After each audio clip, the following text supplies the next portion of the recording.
Marie Stuart. Reine de France et d'Écosse. En ma fin gît mon commencement, broda Marie Stuart sur sa robe. Marie Stuart fut reine de France en épousant François II, et reine d'Écosse depuis sa naissance. Elle fut en droit de revendiquer le trône d'Angleterre, mais sa cousine Élisabeth le voit autrement. Voici le récit d'une reine catholique qui vivra une fin tragique. Nous allons commencer. Alors, il y a eu d'autres reines qui ont eu une double couronne. Je vous ai fait Anne de Bretagne il n'y a pas longtemps, qui a été 2 fois aussi reine de France, mais avec 2 maris différents, donc et duchesse de Bretagne. Mais quand on évoque Marie Stuart, cette reine d'Écosse, avec du sang lorrain, puisqu'elle était descendante du Balafré et des Guises, on voit un personnage assez atypique dans le XVIe siècle, dans ce milieu du XVIe siècle, et un destin qui, de sa captivité de 18 ans, l'a amené au trépas de l'échafaud. Comment commencer par pouvoir vous parler de cette Marie Stuart ? Alors, elle est reine d'Écosse à la mort de son père, alors qu'elle n'a que 6 jours, et elle est sous la régence d'un certain James Hamilton, comte d'Arran. Elle est fiancée en 1943 avec le prince Édouard d'Angleterre, mais ce rapprochement Écosse et Angleterre échoue pour des raisons politiques.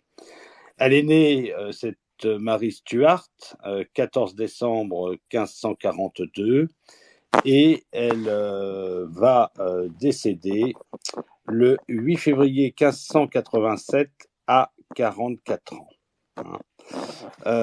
Il y a quelque chose aussi en elle que j'ai beaucoup apprécié dans les biographies que je vous donnerai tout à l'heure, si vous désirez en savoir un peu plus sur Marie Stuart.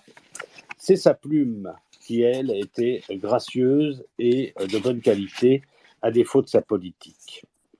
Elle écrit, bien sûr, beaucoup. Elle a une correspondance énorme, et on le voit d'ailleurs dans un petit quatrain qu'elle nous a laissé, et qui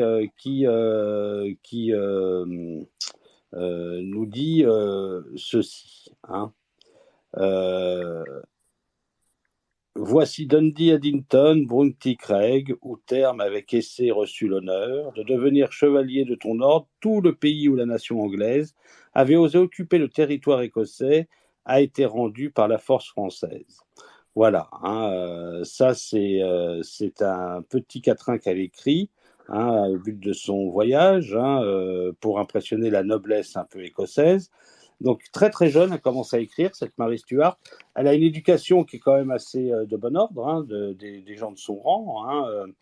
Elle arrive quand même à avoir par James Hamilton une destinée qui, bien sûr, est poussée aussi par les Guises qui sont de sa famille. Donc elle est fiancée au dauphin François, et elle est élevée en France à partir de 1548. Donc très très jeune. Le mariage a lieu 10 ans plus tard, en 1558. Elle devient par la même occasion reine de France l'année suivante, mais malheureusement François II meurt prématurément en 1560 et Marie rentre en Écosse. Bien sûr, fervente catholique, d'un pays devenu largement protestant, elle est traitée avec défiance, même si elle mène dans un premier temps une politique modérée. 4 ans après son retour, elle épouse en secondes noces son cousin Henry Stuart, qui s'appelle Lord Darnley, et de ce mariage aura un fils, qui sera le futur roi d'Écosse, Jacques VI, et le fameux Jacques Ier Stuart d'Angleterre. Lord Darnley est mort assassiné en 1567, donc les soupçons à l'encontre de Marie et de James Edburn, comte de Broxwell, fragilisent sa position, puisque le comte de Broxwell était son amant. Et il a été acquitté par la justice, Broxwell, et elle se remarie avec lui, précipitant bien sûr sa chute. Emprisonnée, elle doit abdiquer au profit de son fils qui a 1 an. Elle s'évade en 68 et tente de retrouver son trône en cherchant l'appui de sa cousine Élisabeth Ier, mais celle-ci l'aperçoit comme une menace, et car Marie est considérée comme l'héritière légitime du trône d'Angleterre, étant donné qu'elle était apparentée en tant qu'arrière-petite-fille du roi d'Angleterre Henri VII. Celle-ci l'a fait emprisonner quelques jours après son arrivée en Angleterre. Après 18 ans de captivité, Marie est exécutée en 1587, alors que le roi d'Espagne Philippe II, veuve de la reine d'Angleterre Marie Tudor, prépare la fameuse grande expédition d'Angleterre, ce qu'on a appelé l'invincible Armada. Il mettra d'ailleurs ce motif d'invasion anglaise sur l'assassinat, pour lui, de la reine. Alors, c'est une souveraine écossaise particulièrement connue, surtout en raison de son destin tragique qui a inspiré, bien sûr, nombre d'écrivains, de cinéastes, de pamphlétaires, d'auteurs de théâtre, etc. Alors, elle a été la seule reine d'Écosse à avoir été simultanément reine d'un autre État, la France. Marie Ier d'Angleterre, qui fut juste avant elle reine d'Espagne par son mariage avec Philippe II. De plus, elle était prétendante au trône d'un troisième État, l'Angleterre. Voilà un peu la trame très, très rapide de ce qu'a été Marie Stuart. C'est la troisième enfant de Jacques V et de Marie de Guise, qui ont précédemment eu 2 fils morts peu après leur naissance. Elle naît le 7 décembre 1542 au château de Linlithgow, dans le West Lothian. Le registre nous dit que du Lothian, le registre officiel donne la date du 7, mais on préfère le 8, qui est considéré par la suite comme sa date officielle de son anniversaire. Alors, pourquoi cette date du 8 plutôt que du 7 ?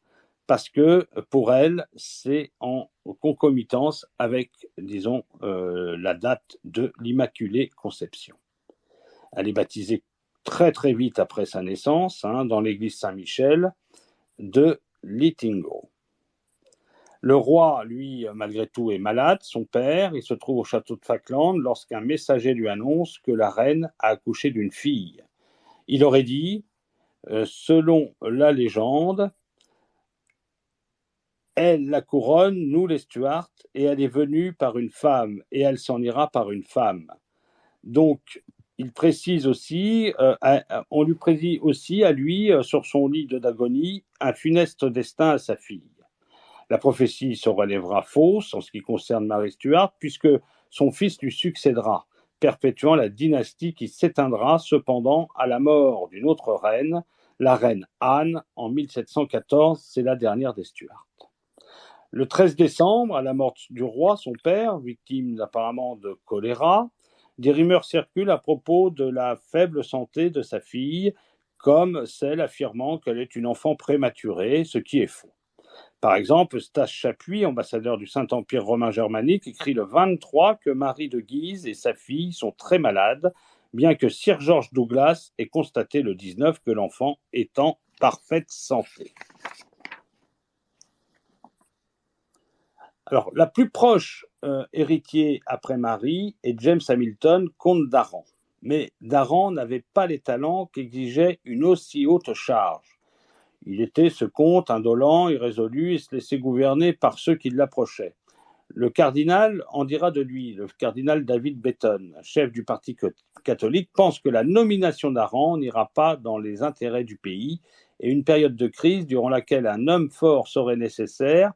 Il s'oppose donc à la désignation d'Arran, faisant valoir un testament que le roi aurait signé sur son lit de mort et confié pour exécution au révérend Henri Balfour, du diocèse de Dunkeld. Selon ce document, la régence doit être partagée entre Betton, James Stuart, comte de Moray, George Gordon, comte de Huntly, et Archibald Campbell, comte d'Argyll. Finalement, le 3 janvier, d'Arran est proclamée régent, tandis que Marie de Guise conserve la garde de sa fille. Le cardinal est arrêté le 28 janvier au cours du conseil, puis est conduit au palais de Daxets, puis au château de Blackness. À la suite de quoi, les églises fussent fermées et les prêtres refusèrent d'administrer les sacrements et l'enterrement des morts. Donc c'est la première crise, disons, entre certains protestants et certains catholiques.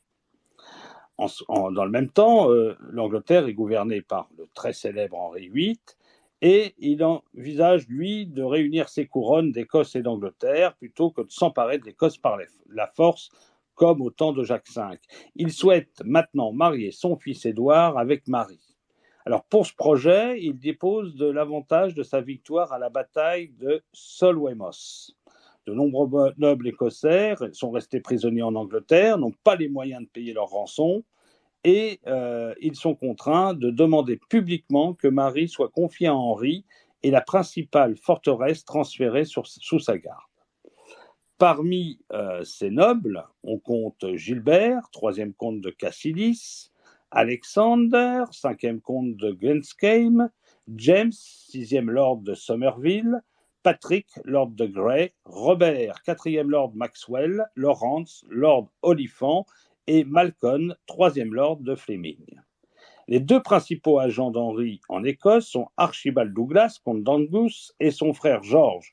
Cependant, celui-ci joue un double jeu, faisant son possible pour faire obstruction à la politique de Henri VIII, en obtenant notamment le 18 janvier une lettre du régent pour Henri, dans laquelle Aran exprime son désir de forger de nouvelles relations avec l'Angleterre, mettant l'accent sur une approche diplomatique au moment même où Henri ordonne la prise de la forteresse et de Marie. Alors, ces relations avec l'Angleterre donc, ne vont pas s'arranger entre les années 1543 et 1547.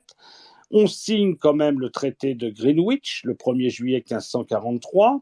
C'est le cardinal Beaton qui est finalement assigné à résidence dans son château de Saint-Andrews, mais son influence politique redevient forte, étant donné qu'il est le chef de la Ligue catholique écossaise, et en plus, il bénéficie de l'appui du Parti français qui, bien sûr, conspire pour réduire l'influence anglaise.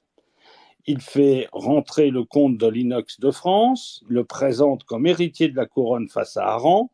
Celui-ci se trouve dans une situation difficile, il ne peut plus continuer de soutenir le protestantisme sans dépendre entièrement du soutien de Henri VIII, dont les vues sur l'Écosse sont claires, mais il ne peut pas non plus appeler la France à son secours sans l'aide du cardinal. Celui-ci ne s'oppose cependant pas aux négociations de mariage entre Marie Stuart et le prince Édouard, qui aboutissent le 1er juillet 1543 au fameux traité de Greenwich. Les fiançailles, bien sûr, sont confirmées.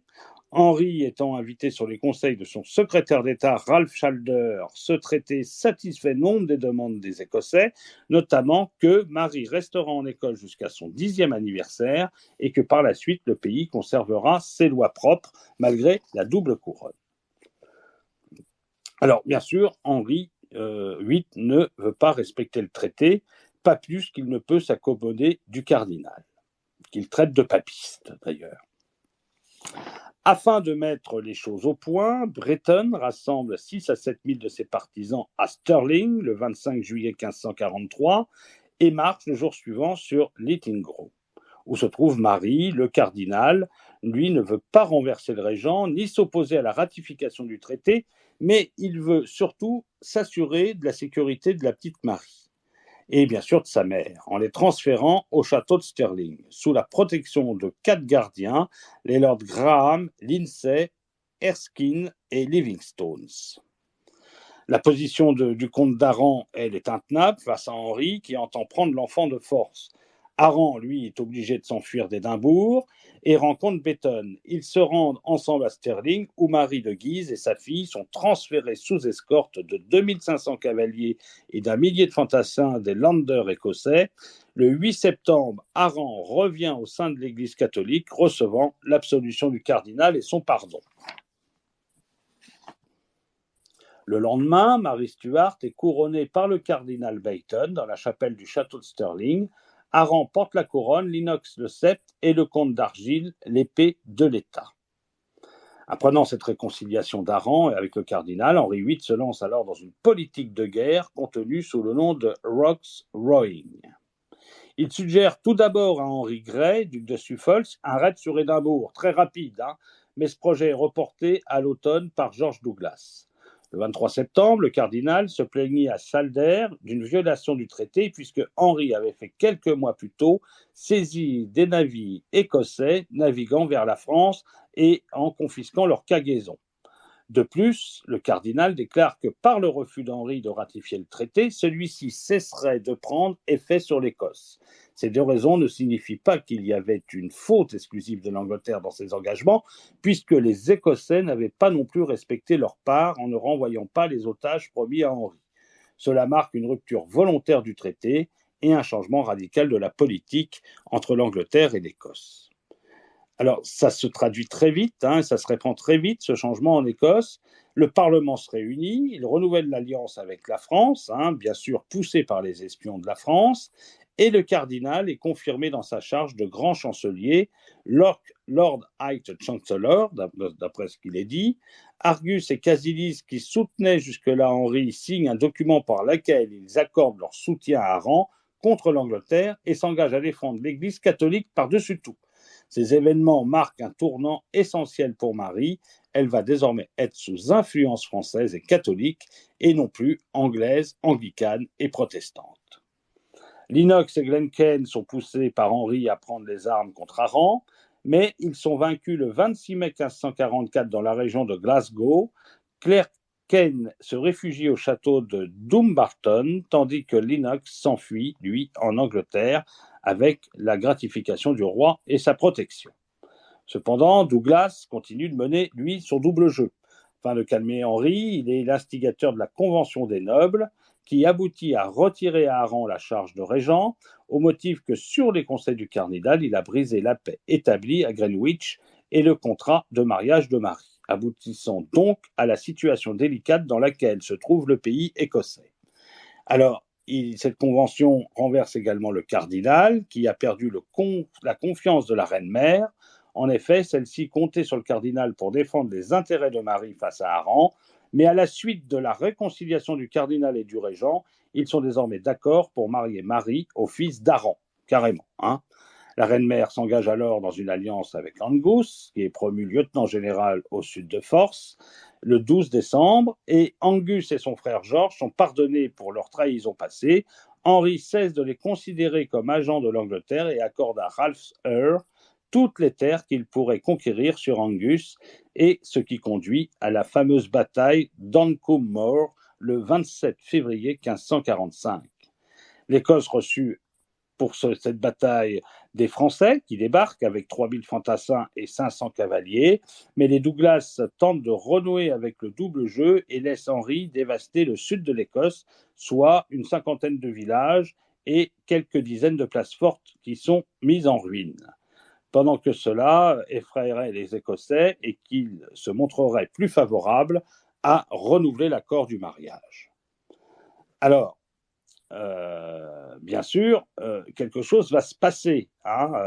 Nous arrivons en 1547-1548, et bien sûr, il y a la mort des doubles rois anglais et français que sont François Ier et Henri VIII.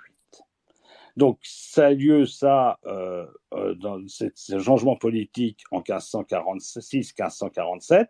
Le cardinal Beaton est assassiné, lui, le 29 mai 1546. Henri VIII meurt, lui, le 28 janvier 1547 et François Ier de France le 31 mars, laissant le trône à son fils Henri II. Alors, la politique d'Henri II par rapport à l'affaire d'Écosse, d'ailleurs, il avait été très très vite mis au courant de ce qui se tramait, et lui, étant confronté au début des guerres de religion, il voulait surtout ne pas s'amaroucher les Guises, et voulait les garder dans le giron de la France, pour ne pas, disons, les faire trop grands et essayer de faire une politique de modération par rapport aux guerres de religion.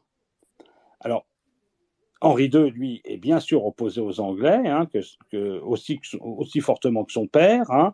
Il se trouve de plus sous l'influence des frères François et Charles de Guise, dont je vous parlais, dont la nièce Marie Stuart devint un objet de mariage clair avec le dauphin de France, François. Et on a des correspondances de la reine-mère d'Écosse, de la mère de Marie Stuart, qui écrit à François de Guise, dans ce sens. Alors, il y a un certain Henri Clotin, qui est seigneur d'Oisel et de Villeparisis, qui est envoyé en tant qu'ambassadeur extraordinaire en Écosse, et afin de confirmer l'alliance entre les deux pays. Et comme signe de bonne volonté du roi de France, des galères sont envoyées pour prendre le château de Saint-Andrews, où les meurtriers du cardinal Beaton se sont retranchés. Un résultat inattendu est de la prise du château et la découverte d'un registre d'Henri Balnaves, ancien secrétaire du gouvernement de Marie, qui se révèle être un agent payé par l'Angleterre. Le registre contient les noms de nombreux nobles favorables à l'Angleterre, parmi lesquels on note Grey, Cassidis, Lennox, Glencairn, mais aussi Patrick Hepburn, comte de Boswell, père du futur troisième époux de Marie Stuart. Les incursions anglaises en territoire écossais ne prennent pas fin avec la mort d'Henri VIII, mais sont poursuivies par le régent Edward Seymour, duc de Somerset. Après leur victoire à la bataille de Pinkie Cleugh le 10 septembre 1547, les Anglais avancent jusqu'à Leitz sur le First of Forth. La reine-mère et Marie quittent discrètement le château de Stirling pour se réfugier dans le monastère de l'île d'Inchmacholm, puis rentrent à Stirling après le retrait des Anglais. Devant la poursuite des invasions anglaises et de leurs ravages, Marie est transférée en 1548 au château plus sûr de Dumbarton. Alors, les Français, eux, continuent de négocier, et il y a un traité qui est signé le 7 juillet 1548. Des envoyés français et écossais signent au couvent d'Addington ce traité promettant de marier Marie Stuart au dauphin de France et plaçant l'Écosse sous la protection du roi de France. Ce qui déplaît fortement, vous pouvez en convenir, au régent d'Angleterre. Deux éléments permettent de lever les objections initiales à l'envoi de Marie en France. D'une part, l'aide de la France est devenue nécessaire à l'Écosse, surtout financière et militaire. Lorsqu'Addington, une importante ville écossaise, est occupée par les Anglais. D'autre part, des titres français sont offerts à plusieurs nobles écossais, comme on le faisait au temps de Louis XI. Arran reçoit le titre et les bénéfices du duché de Châtellerault, tandis que les comtes de Until et Argyll et Angus sont faits chevaliers de Saint-Michel. En août 1548, Marie embarque à Dumbarton sur un navire de la flotte envoyé par Henri II de France, comprenant le navire royal d'Henri, sous le commandement de Nicolas Durand de Villegagnon. Marie de Guise ne s'embarque pas avec sa fille, elle reste en Écosse pour représenter le parti pro-français et jouir de la faveur politique, utilisant ses propres finances pour la guerre et se montrant plus impartiale qu'Arran. Elle reçoit d'ailleurs le soutien de ses frères, les Guises, qui lui envoient aussi un peu d'argent. Naviguant le long des côtes d'Irlande pour éviter la flotte anglaise, Marie Stuart accoste en France à Roscoff, puis à Morlaix. Elle rend ensuite visite à sa grand-mère maternelle, Antoinette de Bourbon-Vendôme, duchesse douairière de Guise, sur ses terres de Joinville, en Champagne, puis arrive à Carrières-sur-Seine le 16 octobre. Alors, comment se passe la jeunesse de Marie en France avec son éducation en 1548-1557? Alors, la maison déjà, l'intendance de l'éducation des enfants royaux, c'est-à-dire la gestion des gouvernantes et le choix des précepteurs revient bien sûr à la favorite d'Henri II, Diane de Poitiers, qui fera très bien ce travail. D'ailleurs, le roi ayant tout à fait confiance en elle, elle fera le maximum pour que les enfants puissent avoir une très bonne éducation. Alors Catherine de Médicis, elle, bien sûr, ronge son frein, mais estime que Henri II a fait la politique du bon choix en écartant les Anglais et leur influence en France, les occupant en Écosse, premièrement, et en voyant un peu qu'il y ait un flou dans la succession anglaise avec des intrigues politiques de cour, ce qui occupe les Anglais à avoir une autre vue que celle sur la France. Alors la gestion de ce personnel au service de Marie est d'abord dévolue à Jean de Humières, puis après sa mort en juillet 1550, un très grand Claude d'Urfé jusqu'en 1553. Alors à la cour de France, donc Marie Stuart partage sa chambre avec Élisabeth, la fille du roi Henri II. Les nombreux Écossais qui ont accompagné Marie sont renvoyés, excepté à la demande de Marie de Guise, sa gouvernante, Jane Stuart, et sa nurse, Jane Sinclair. Henri préfère en effet l'entourer de Français pour lui faciliter l'apprentissage de la langue, même si elle le parlait, mais très très mal et avec un très très fort accent.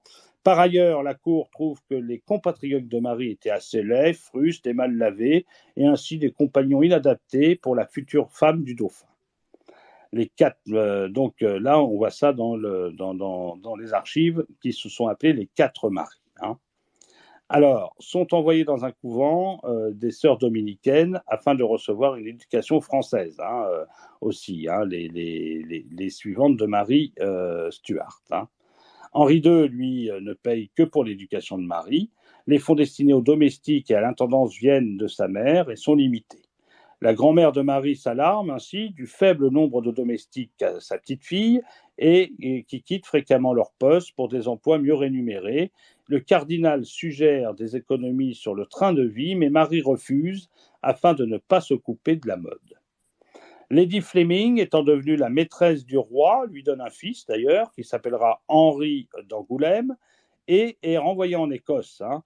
Marie devenant une jeune femme, ses oncles décident de lui donner pour gouvernante une catholique fervente, l'intrigante Françoise d'Estanville, qui, entretiendra avec l'Église une correspondance en espionnant et en leur, fournissant ce qu'elle voyait à la cour. L'opposition à Françoise d'Estanville est le seul acte d'autorité dont Marie ait fait preuve dans sa jeunesse. À la fin de 1555, Marie ayant décidé de donner des robes qui ne sont plus à sa taille à ses tantes abbesses qui souhaitent utiliser le tissu pour leurs autels. Françoise d'Estanville s'oppose à elle, demandant les robes pour elle-même. Confrontée à ce conflit, elle retourne à Paris avant de démissionner et d'être envoyée en 1557, d'ailleurs ce qui fâchera Henri de Guise. Hein. Alors, Marie reçoit aussi des cours de littérature, de géographie, d'histoire, à peu près l'éducation qui était due au grand prince et aux grandes princesses, mais elle, en plus, on lui fait ce qu'on lui dit des cours d'hommes, malgré que ce soit une femme, puisqu'elle est quand même titrée reine d'Écosse.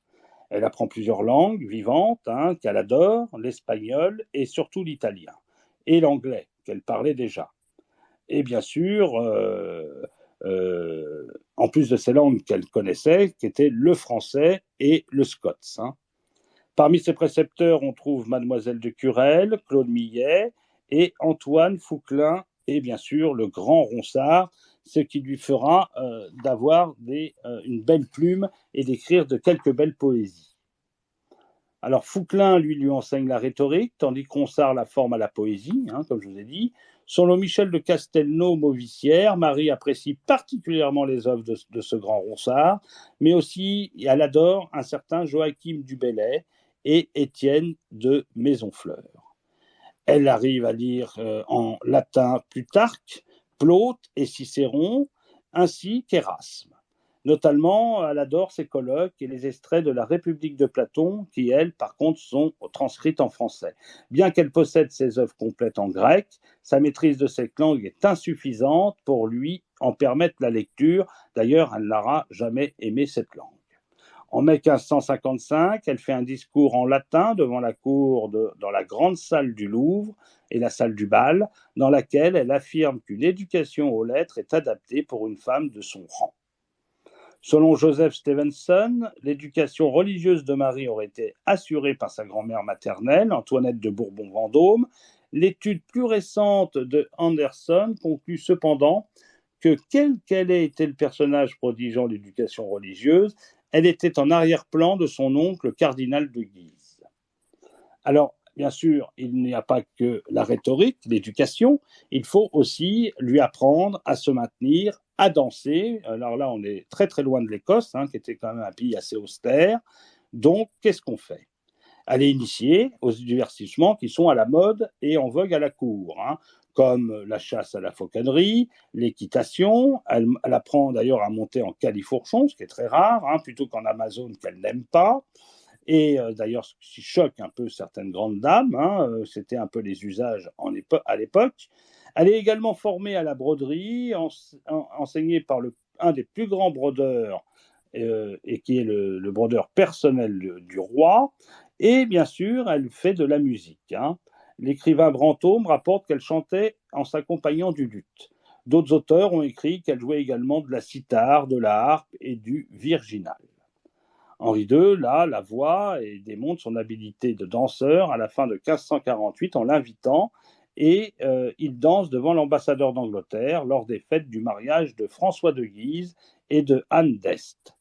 Pour de telles occasions, Marie dispose d'une garde-robe conséquente contenant des robes dames nacées, dorées et satin vénitien, pourpre sur de la soie pourpre et un riche taffetas noir, tandis que les coiffes sont brodées minutieusement, ses gants faits du meilleur cuir et ses 3 coffres en cuivre pouvaient à peine contenir tous ces bijoux. En septembre 1550, la reine douairière d'Écosse, Marie de Guise, vint en France. Elle quitte enfin l'Écosse, accompagnée d'une escorte de nobles dont certains soutiennent la cause écossaise, alors que d'autres sont inféodés au roi d'Angleterre. Elle retrouve sa fille vers le 25 septembre, après 2 ans de séparation. Elles assistent ensemble à l'entrée royale d'Henri II à Rouen en octobre. Alors, quelles sont la liste des gens qui l'ont accompagnée ?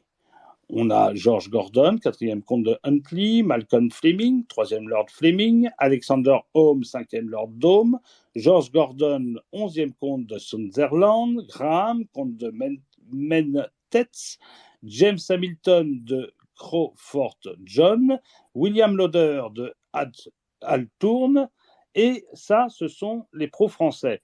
Mais il y a aussi des pro-anglais, comme William Ketz, 4e comte maréchal, Alexander Cunningham, 5e comte de Glencaim, et ses fils, Gilbert Kennedy, 3e comte de Cassidy, Robert Maxwell, 4e lord Maxwell, et un espion redoutable, Sir George Douglas de Pinterdrech. Le but de ce voyage de Marie de Guise est essentiellement d'impressionner la noblesse écossaise. La mise en scène du pouvoir politique lors des entrées à Rouen est probablement l'événement le plus coûteux organisé en France en 1550, et les nobles de l'escorte reçoivent des comtés et d'autres présents. L'ambassadeur vénitien écrit alors que le roi racheta les nobles complètement de sorte qu'il n'y avait en France qu'un seul duc, qu'un seul lord ou qu'un seul prélat écossais, qui ne soit pas manifestement soudoyé.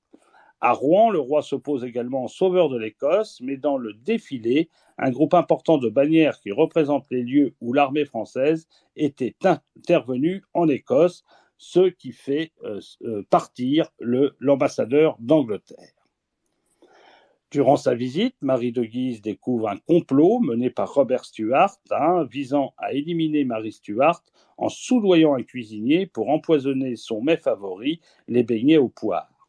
Le 22 septembre 1551, avant son voyage de retour en Écosse, Marie de Guise perd son fils, demi-frère de Marie Stuart, François III d'Orléans, duc de Longueville. Donc, elle restera un peu plus longtemps pour les obsèques. Alors, dans les mois qui suivent, la question de la régence du royaume d'Écosse est débattue. La fonction de régent paraît appelée à devenir permanente, puisque Marie doit vivre en France auprès de son époux, le futur roi de France François II. Une certaine inquiétude est apparue face à l'attitude instable d'Aran, qui semble disposé à abandonner l'Alliance française et qu'il faudrait écarter du pouvoir. Le Parlement de Paris en est suivi et il est d'avis que la majorité de Marie datera. Alors, cette majorité datera du commencement et non de la fin de l'année de sa majorité, c'est-à-dire le 8 décembre 1553. Face à Aran, Marie de Guise a l'appui des Écossais et de ses frères Guise, qui lui envoient toujours de l'argent et quelques troupes, ce qui lui permet d'obtenir la régence. Aran se résigne compte tenu des œuvres que lui ont fait Henri II, notamment la jouissance du duché de Châtellerault. Il se laisse convaincre par des lettres qu'il lui adresse des nobles, comme le comte de Huntly. Marie de Guise est officiellement investie dans ses fonctions le 12 avril 1554. Alors maintenant, nous allons préparer, bien sûr, le futur de la petite Marie qui s'apprête à devenir mariée à François II et de devenir dauphine de France. Ça a lieu le 30 octobre 1557. Henri invite les Écossais à envoyer des représentants afin de discuter des termes du mariage. Le 14 décembre, le Parlement écossais dépêche 9 députés demandant des conditions avantageuses pour son indépendance nationale. Si Marie Stuart venait à décéder sans descendance, la France devait aider à la succession du trône d'Écosse par l'héritier le plus proche par le sang. Henri accepte les conditions et le Parlement de Paris naturalise tous les sujets écossais comme français le 8 juillet 1558. En réponse, les Écossais naturalisent à leur tour tous les sujets français. Les conditions seront ensuite changées en secret entre Marie Stuart et Henri II. Le 4 avril 1558, si elle venait à mourir sans descendance, tous les droits de Marie à la couronne d'Angleterre seraient transférés à la France sans contrepartie. Et la France se rembourserait par les revenus écossais de ses investissements dans la défense de l'Écosse. Elle scelle également le contrat en renonçant à tout autre arrangement qui ne respecterait pas ces conditions. Selon Suzanne Doran, historienne, à Christ Church, dans l'université d'Oxford, il n'est pas certain que Marie ait lu ces documents puisqu'elle signait déjà des documents vierges transmis à sa mère par des actes officiels. A signé un blanc-seing. On lui faisait signer un papier blanc et après on le remplissait. Le 19 avril 1558, la cérémonie du Handfasting entre Marie et François a lieu au Louvre. Le mariage est célébré le 24 à la cathédrale Notre-Dame de Paris avec un Te Deum. L'événement revêt une importance particulière pour la ville car c'est en 200 ans la première fois que le dauphin se marie à Paris. Les époux sont reçus à la porte ouest par le cardinal de Bourbon, puis par l'évêque de Paris qui prononce un discours sous une voûte en fleurs de lys et célèbre la messe à l'intérieur. Plusieurs observateurs notent une grande différence dans le physique des deux époux, considérant parfois que cela confère un côté grotesque à la cérémonie. En effet, Marie était forte impression aux côtés de François de santé fragile et de stature plus légère que son épouse, dont la tenue est particulièrement riche. Alors, comment elle est ? Elle a une belle robe blanche, couverte de bijoux et de diamants, décorée avec des broderies blanches, tandis que sa longue traîne de velours gris était tenue par deux jeunes filles. À son cou se trouvait un pendant étincelant orné de bijoux, de rubis, de diamants et de saphirs, un cadeau de son beau-père, et sur sa tête une couronne en or spécialement commissionnée, émaillée de rubis, saphirs et perles. La rumeur disait que la pierre imposante au centre avait coûté la somme énorme de plus d'un demi-million de couronnes. Après la cérémonie, la procession traverse les rues de Paris en liesse jusqu'au palais de justice où a lieu un grand banquet. La journée se termine avec 6 galions parés de draps d'or qui traversent la salle de bal. Chacun a un prince masqué à son bord où ils embarquent les 6 femmes de plus haut rang. Après la mort d'Henri VIII, donc, il y a le problème de la succession anglaise, parce que bien sûr, pendant qu'on s'amuse en France et qu'on marie ces deux jeunes gens, l'Angleterre, elle, s'apprête à avoir un changement politique. Son successeur, donc Henri VI d'Angleterre, lui, meurt en 1553. C'est alors sa demi-sœur Marie Tudor, fille de la princesse espagnole Catherine d'Aragon, qui lui succède. Pour les catholiques, Marie Tudor est la dernière héritière légitime d'Henri VIII. Le divorce entre Henri et Catherine d'Aragon n'ayant jamais été reconnu par le pape et Rome, son remariage avec Anne Boleyn, mère de la princesse Élisabeth, est considéré par les catholiques anglais comme illégitime. La succession de Marie Tudor revient selon eux à Marie Stuart, descendante de la sœur aînée d'Henri VIII, Marguerite Tudor, qui elle était morte en 1541.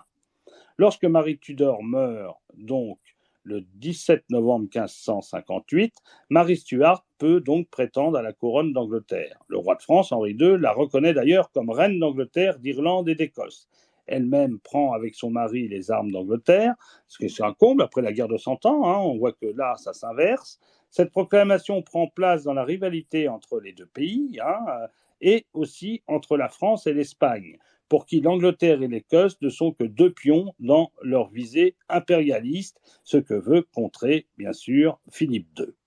Le pape, bien que sollicité par les agents français, refuse de prendre le parti de Marie, car il ne veut pas offenser Philippe II d'Espagne, qui le pensionne assez largement avec l'or des Amériques, déterminé aussi à ne pas laisser l'Angleterre tomber sous le contrôle de la France. En pratique, c'est Élisabeth qui monte sur le trône d'Angleterre, soutenue par la majorité protestante du royaume et anglicane. La situation entre la France et l'Espagne change ensuite rapidement, leurs finances ne permettant plus de soutenir les politiques impérialistes. La paix de Cateau-Cambrésis entre l'Espagne et la France est signée au début du mois d'avril 1559 et Philippe II épouse en troisième noces Élisabeth de France. Un tournoi donné le 30 juin en l'honneur de ce mariage et du mariage entre Marguerite de France et le duc de Savoie est marqué par le fameux incident subi par Henri II lors d'une joute par Gabriel Ier de Montgomery, qui aboutit à sa mort le 10 juillet et qui a pour conséquence, entre autres, de bouleverser le projet français vers les îles britanniques. La voici maintenant, reine de France, la petite Marie, à la mort de son beau-père. D'ailleurs qu'elle pleura beaucoup, Henri II l'adorait et elle adorait son beau-père. Après le mariage qui est célébré avec un faste inouï à Notre-Dame de Paris, les jeunes époux vont passer leur lune de miel à Amboise, au Palazzotto de Château-Gaillard, propriété de leur oncle, le cardinal de Guise, Lorraine, détenteur du pouvoir. Ensuite, Marie et son époux habitent aux appartements royaux de Saint-Germain-en-Laye. Conformément à la coutume, Marie demande à Diane de Poitiers un inventaire des bijoux que cette dernière avait reçus d'Henri II et les récupère. D'ailleurs, Catherine de Médicis les voudra aussi. Donc, il y aura un petit conflit entre Catherine de Médicis et Marie Stuart par rapport aux bijoux de Diane de Poitiers qu'avait offert Henri II, mais on s'arrangera, on partagera un peu les pierres entre les deux. Le tempérament du jeune roi et sa santé ne lui permettent pas de faire face aux nécessités de la vie quotidienne, il peut encore moins gouverner. Ainsi, son couronnement, initialement prévu le dimanche 17 septembre 1559, doit être exceptionnellement reporté d'un jour en raison de sa maladie. De ce fait, François II est le premier roi à n'être couronné ni un dimanche ni un jour saint. Écoutant les conseils de son épouse, il confie le pouvoir à ses oncles de Guise. Voilà, ce qui chagrine beaucoup Catherine de Médicis. François indique au Parlement qu'il donne au duc de Guise le contrôle de l'armée, tandis que le cardinal prend en charge l'administration et les finances.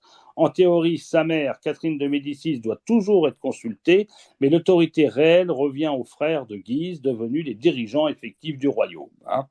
Malgré que Catherine de Médicis soit, la régente. La situation est donc excellente pour les Guises, qui voient leur fortune enfler, mais ils savent qu'elle est fragile vu la santé du roi. Si celui-ci devait mourir et ne pas vivre longtemps, tout leur espoir sont qu'il y ait vite fait un enfant. Ils chargent Marie, d'ailleurs leur nièce, de pouvoir être enfantée par le petit François II. Toutefois, la santé de Marie est altérée en raison de l'anxiété que lui cause la situation délicate de sa mère en Écosse, et les dames d'honneur de la cour mettent les symptômes de Marie sur le compte d'une grossesse. Les Guises ne souhaitant pas trop qu'elle soit enceinte, ils répandent ces rumeurs et Marie finit par y adhérer, en adoptant les vêtements flottants portés par les dames enceintes. Elle comprend toutefois à la fin de septembre 1560 qu'il n'en est rien. Le 16 novembre, après une chasse vers Orléans, François prend froid et se plaint de douleurs à la tête au point qu'il dormait sur le carrelage. La santé est déclinante, le roi ne peut plus être présent publiquement, et pour les Guises, en raison du conflit intérieur avec les Huguenots, et il la dissimule à la cour et aux ambassadeurs. On dit, oui, le roi est malade, mais c'est pas trop grave. Cependant, la maladie de François est localisée dans son oreille gauche et commence à s'étendre au cerveau et lui cause de fréquentes crises donc de délire. Les Guises font tout leur possible pour sauver le roi en convoquant les meilleurs médecins, mais leur succès étant lié à son éventuelle descendance avec Marie, sous l'influence du cardinal, des processions partent de toutes les églises et des villes de France, tandis que la cour entière prie. Mais le roi François décède malheureusement après une crise énorme le 5 décembre 1560. À la mort de François II, c'est son jeune frère Charles IX qui devient roi. Et la mère, Catherine de Médicis, profite de ça pour reprendre le pouvoir en tant que régente, puisque le roi n'a pas 13 ans, et demande l'inventaire des bijoux. Donc Marie se retire ensuite pour mener le deuil, en suivant la tradition de rester dans une chambre noire pendant 40 jours. Elle choisit pour cela l'abbaye Saint-Pierre-les-Dames, dont sa tante, Renée de Lorraine, est abbesse. C'est aussi dans cette région de la Champagne-Ardenne qu'elle reçoit Andouer, la ville et seigneurie d'Épernay. L'ensemble de ses propriétés figurant au contrat de mariage lui rapporte 60 000 livres tournois par an, ce qui lui permet de vivre confortablement, mais Marie et ses oncles poursuivent malgré tout leurs ambitions. Voilà ce que je vais vous lire maintenant, ce qu'a écrit Marie à la mort de François II. En mon triste et doux chant, d'un ton fort lamentable, se jette en deuil tranchant de perte irréparable. Et en soupir cuisant passent mes meilleurs ans. Fut-il un tel malheur de dure destinée, ni si triste douleur de dame infortunée, qui mon cœur et mon œil voient en bière et cercueil? Oui, en mon doux printemps et fleurs de ma jeunesse, toutes les peines sens d'une extrême tristesse, et en rien n'est plaisir qu'en regret et désir. Ce qui m'était plaisant hors mes peines dures, le jour le plus luisant, mes nuits noires et obscures, et n'est rien si exquis qui de moi soit requis. J'ai au cœur et à l'œil un portrait et image qui figure mon deuil et mon pâle visage, de violette teint qui est l'amoureux teint. Pour mon mal étranger, je ne m'arrête en place, mais j'ai eu beau changer si ma douleur néfaste, car mon pis et mon mieux sont les plus déserts lieux. Si en quelques séjours, soit en bois ou en pré, soit à l'aube du jour, ou soit à la vesprée, sans cesse mon cœur sent le regret d'un absent. Si parfois vers ces lieux vient adresser ma vue, la doux trait de ses yeux je vois en une nue, ou bien je vois en l'eau comme dans un tombeau. Et si je suis en repos, sommeillante sur ma couche, je vois qu'il m'en tient propos, je le sens qu'il me touche, en labeur et reçoit toujours et près de moi, mes chansons et si fins à si triste complainte, dont sera le refrain amour vrai et non feinte, pour la séparation n'aura diminution. Voilà ce qu'écrit Marie de France, hein, Marie reine d'Écosse, hein, et c'est d'ailleurs elle n'emportera pas ses vers en Écosse, ils resteront en France et heureusement et ils sont conservés aux archives. Et bien sûr, l'Écosse, et bien sûr, maintenant est divisée sur la question religieuse, du fait des troubles religieux en France, hein, puisque malgré cela, hein, l'avènement de Charles IX, les troubles religieux s'accentuent, bien sûr, avec la naissance du parti ultra-catholique des Guises. Hein. Alors, qu'est-ce que a comme influence ces troubles religieux en Écosse? Il devient bien sûr plus difficile pour les Guises de secourir les partisans écossais de Marie. Selon les termes du traité d'Édimbourg signé par les représentants de Marie le 6 juillet 1560, suivant la mort de Marie de Guise, la France décide de retirer ses troupes d'Écosse et de reconnaître les droits d'Élisabeth sur le royaume d'Angleterre. Marie refuse de ratifier ce traité. Elle porte alors les deuils successifs de son mari et de sa mère, dont les restes viennent d'être apportés d'Édimbourg à Reims. C'est là enfin qu'elle part pour s'embarquer à Calais et quitter définitivement la France le 14 août 1561. Et voici ce qu'elle écrit encore au moment de partir. « Adieu, plaisant pays de France, ô ma patrie la plus chérie. Qu'as-tu nourri ma jeune enfance? Adieu France, adieu mes beaux jours. La nef qui disjoint nos amours n'a si de moi que la moitié. Une part te reste, elle est tienne. Je la fie à ton amitié pour que de l'autre il te souvienne. » Voilà ce qu'elle écrit. Alors, bien que les nobles protestants fassent partie du gouvernement écossais formé par Marie de Guise, un petit nombre d'entre eux ne font plus confiance et se rassemblent comme ce qu'ils appelleront les lords de la congrégation en décembre 1557. En 1559, John Knox, figure de la réforme écossaise et fervent protestant, rentre en Écosse et recherchant le soutien des nobles pour promouvoir sa cause. Il entreprend donc un tour du pays. Chez James Sunderland, il arrive à rallier deux personnes importantes, Archibald Campbell et James Stuart, le demi-frère de Mary Stuart. Il continue son tour, gagnant d'autres nobles comme John S. Kine et séjourne à Édimbourg, Olchestrie, demeure de Lord Olchestrie, et chez le comte de Glenchem. Galvanisés, les lords de la congrégation émettent des revendications pour un changement religieux. Marie de Guise doit faire appel à l'aide militaire de la France, recevant à la fin d'août 1800 soldats. Dans le même temps, Marie de Guise enregistre des défections dans son gouvernement.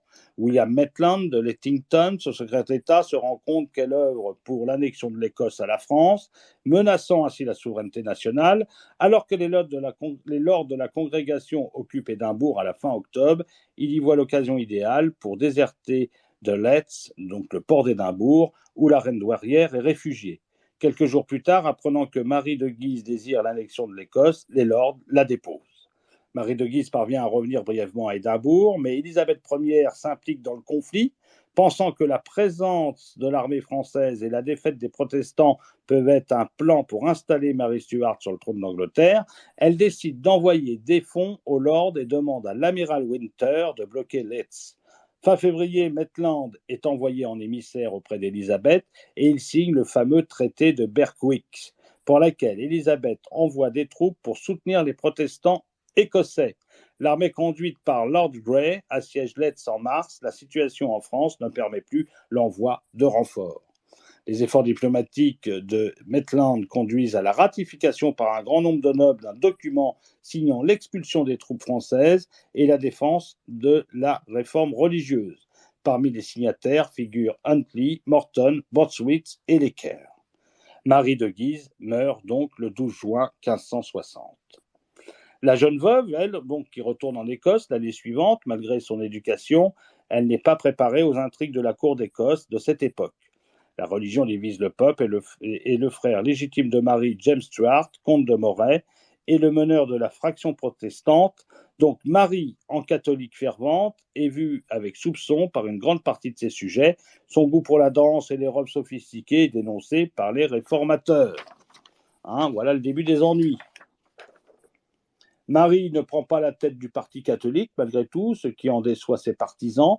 Au contraire, tolérant les protestants, elle a gardé James Stuart, son demi-frère protestant, comme plus proche conseiller et prend acte de son manque de force militaire face aux seigneurs protestants. Elle réduit encore sa marge de manœuvre en se joignant à James Stuart dans l'anéantissement du chef catholique Lord Huntly en 1562. Et en 1562, Marie invite Élisabeth Ier en Écosse afin de réchauffer leurs relations diplomatiques. Élisabeth refusera de se déplacer et le désaccord se creusera entre les deux cousines. Le 29 juillet 1565, Marie épouse sans préavis Henry Stuart, Lord Darnley, petit-neveu du roi Henri VIII et cousin germain. Ce mariage avec un meneur catholique précipite son demi-frère James dans le parti protestant en rébellion. Les rebelles sont mis en déroute lors du raid de Chassebrooke. Avant longtemps, Marie donc tombe enceinte, mais Darnley devient, lui, de plus en plus arrogant et imbu de sa personne. Et il insiste pour que son titre de roi lui donne du pouvoir, qu'il ne soit plus que le roi consort, mais un roi en pleine forme. Il est jaloux de l'amitié de Marie avec son secrétaire particulier David Rizzio, et en mars 1566, Darnley entre dans une conspiration avec les nobles qui se sont rebellés précédemment. Le 9 mars, un groupe de seigneurs, accompagné par Darnley, assassine Rizzio pendant qu'il est en conférence avec la reine dans le palais de Holyrood. Cette action précipite la fin de leur mariage. Darnley change d'allégeance et peu après attaque Marie et tente sans succès de provoquer un avortement. En juin 1566, Marie s'engage dans une liaison avec Jack Hepburn, 4e comte de Bothwell, un aventurier sans scrupules qui devient son 3e époux. Un complot est mis en place pour éliminer Darnley, déjà malade, peut-être a-t-il la syphilis vu le nombre de maîtresses qu'il fréquentait, mais Marie lui rend malgré tout visite, ce qui peut laisser penser qu'une réconciliation est possible entre les deux époux. En octobre 1566, les troubles nerveux et les crises douloureuses abdominales dont elle souffre depuis l'adolescence empirent. Alors, les historiens ont suspecté le stress mental, des hémorragies, d'un ulcère gastrique qu'elle aurait eu, au point qu'elle perd la vue et la parole pendant quelques jours. Considérée comme mourante et reçoit l'extrême onction, elle retrouve la santé grâce à la compétence de ces médecins français qu'elle avait gardés auprès d'elle.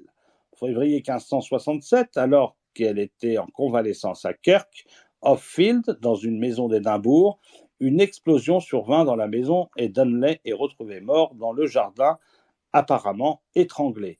Cet événement qui aurait dû sauver Marie ne fait que salir sa réputation. Bothwell est généralement considéré comme le coupable et l'instigateur de cet attentat, mais Marie convoque un tribunal de complaisance qui la quitte. Le 24 avril 1567, il fait enlever la reine et abuse peut-être d'elle, la forçant à l'épouser pour éviter le déshonneur.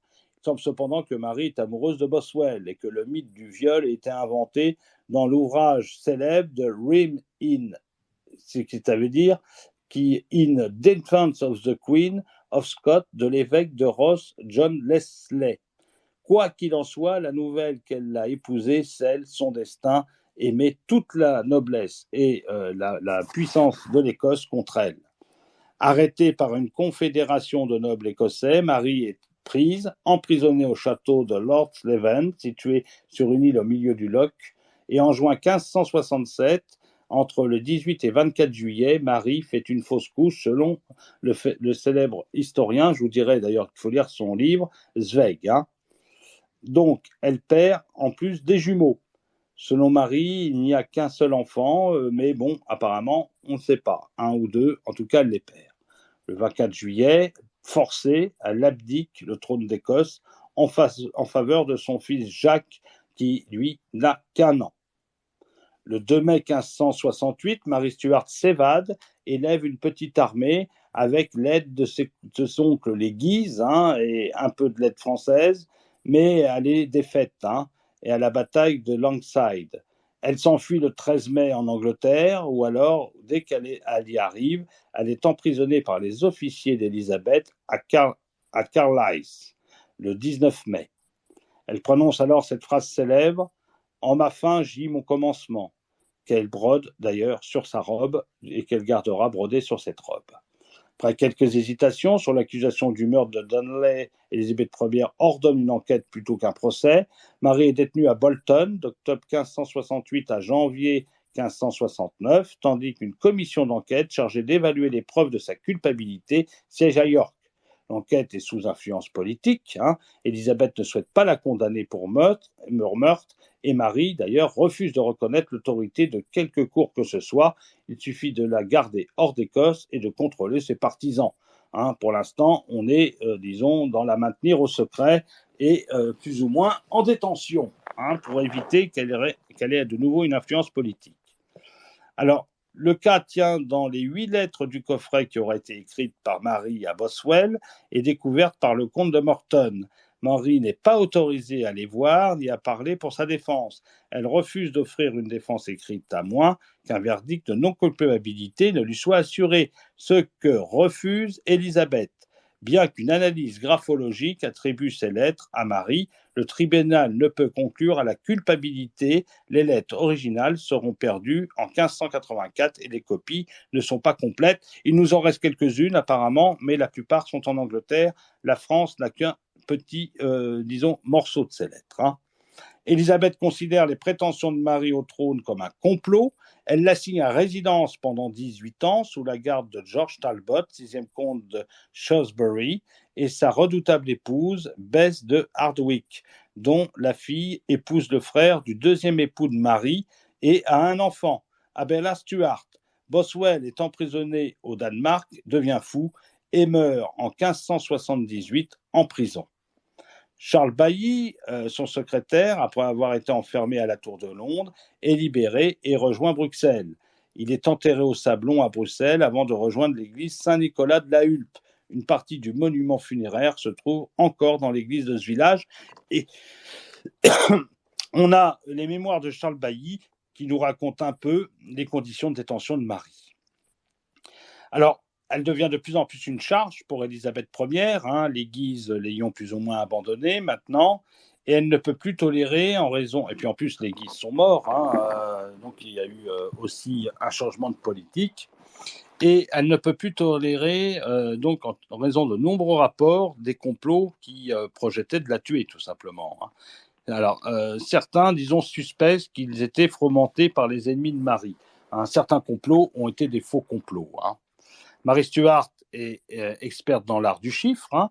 En France, ses intérêts ont été défendus dès 1565 par le mathématicien et cryptologue François Viette, avec qui elle partageait ce talent. Les lettres codées qu'elle échange avec ses partisans dans sa prison sont interceptées puis déchiffrées et probablement truquées par les services secrets d'Élisabeth. Elles serviront de prétexte pour sa condamnation finale. Alors, elle est jugée, condamnée par le Parlement, et elle est exécutée au château de Fotheringhay le 8 février 1587 à 10 heures du matin. Elle est donc jugée comme suspecte d'avoir participé au complot d'Anthony Babington. Elle choisit de porter une tenue rouge sous sa robe d'apparat, se déclarant elle-même martyre catholique. Son crucifix est écrasé au sol. Les témoignages confirment que son bourreau était saoul, parce que quand on lui a averti que ce serait lui l'exécuteur, il ne voulait pas, disons, le faire, et elle ne voulait pas, disons, être dans un état normal. Bon, disons, la conséquence de cela, c'est que le premier coup lui a fracassé le haut du crâne, elle a d'ailleurs hurlé. Après, il a mis un deuxième coup qui lui a même pas à moitié arraché la tête, et il a fallu arrêter la hache. Il a saisi le glaive pour la finir, en quelque sorte. Donc voilà un peu comment est morte piteusement Marie Stuart. Elle n'a même pas été exécutée proprement. Alors, elle est symbole de la justice divine, comme en France, qui lui avait été refusée. Donc, pour exécuter donc la sentence, lorsque ses servantes s'avancent pour la déshabiller, les bourreaux se précipitent car la coutume veut qu'ils récupèrent pour eux les vêtements des condamnés. Marie s'offusque, disant qu'elle ne sait jamais déshabiller devant autant d'hommes, mais elle finit par se résigner sans se dénuder totalement. Voyant alors sa détresse de se trouver nue, une de ses servantes s'avance et lui noue un foulard sur les yeux. Elle se met alors en place et le premier coup lui fait juste une entaille sur l'os occipital, ce que je vous ai dit. Puis le deuxième tombe sur la nuque, sans complètement couper le cou. Et ce n'est qu'au troisième que la tête se décolle, et non plus à la hache, mais à l'épée. Le bourreau ramasse cette tête pour la présenter au peuple, mais il ne s'est pas rendu compte que la perruque est encore sur le crâne et qu'il lui reste entre les mains. La tête tombant sur le sol, le bourreau la met en exposition sur un balcon proche où allait rester une journée. Marie Stuart, victime des passions religieuses qui divisent l'Écosse, souhaitait être inhumée à Reims, à côté de sa mère, de son oncle cardinal et de sa tante abbesse. Elle sera toutefois initialement enterrée à la cathédrale de Peterborough par Scarlett Robert. Son corps est exhumé en 1612 lorsque son fils Jacques VI d'Écosse ordonne qu'il soit placé à l'abbaye de Westminster, où elle repose depuis, et vous savez où, à 10 mètres du tombeau de sa cousine Élisabeth. Marie Stuart est l'ancêtre de tous les rois qui succéderont à Élisabeth Ier. Alors, bien sûr, cette exécution est un tollé en Europe. Des pamphlétaires catholiques tels Richard Verstegen, pensionné par le roi d'Espagne comme une violation du droit divin. Et voilà ce qu'il dit. Cette pauvre princesse, s'assurant de la foi d'une reine, prête port en Angleterre, où la nef prisonnière, y est 20 ans entiers ou peu s'en faut, la changeant de lieu diversement et souvent, à la fin de la molester davantage, combien qu'elle ne fût sujette qu'à Dieu, auquel elle avoit à rendre compte de ses actions. Ce néanmoins, cette perfide hérétique, ayant violé le droit divin de nature et des gens, lui fait trancher la tête au château de Fotheringhay en 1587.